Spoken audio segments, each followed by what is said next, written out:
we're sellers of the retail stocks at this point. So we're dropping it. Well done. Well done. Well done. No. Why is that?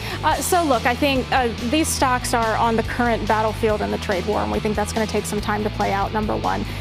Number two, I think they're just not that cheap. If you look at large cap retail relative to the S&P, they're kind of neutral to slightly expensive on our model. So we don't think there's a lot of deep value there to begin with.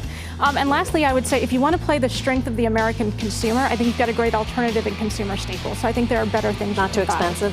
Not too expensive if you look at cash flow, where they actually look pretty cheap. Let's shop it, and this is why I have an easy one here. So you're not going to even have an opportunity. The options market is implying about an $8 move in either direction. When you look at the chart right there, 200 seems to be really good support. Carter Braxton, where's Friday on options action, said that is the uptrend. That's where it should get some good support. The upside, $8, is also about 215, which is where the stock topped out last month. So to me, I suspect the stock is in the range. I think they probably put up a decent quarter, and guidance is good enough. And I think you could probably play it for a move back to the highs between this little hiatus that we have in this trade talks if the guidance and the results are good tomorrow morning. So you have a little bit of a little opportunity here. I'm going to drop it. I just think that there's too much pressure on these guys. I think Target's had a great run, too. It's kind of a victim of its own success, but on a relative value. They are getting, well, a little late. I might drop it.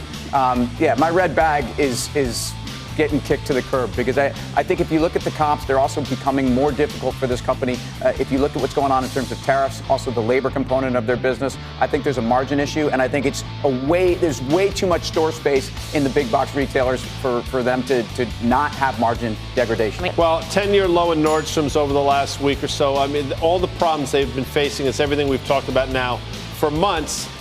People will say valuation's compelling. Well, it's been compelling for the last 3 years. That's not the story. The story to me is a huge short interest in the name. If they say anything remotely close to being good for Nordstrom's or Nordstrom's Rack, I think the stock goes up. We've seen it before. Also, the chance of them maybe taking themselves private.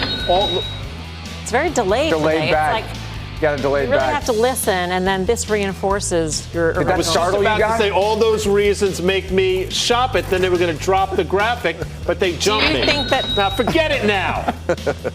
They had their chance.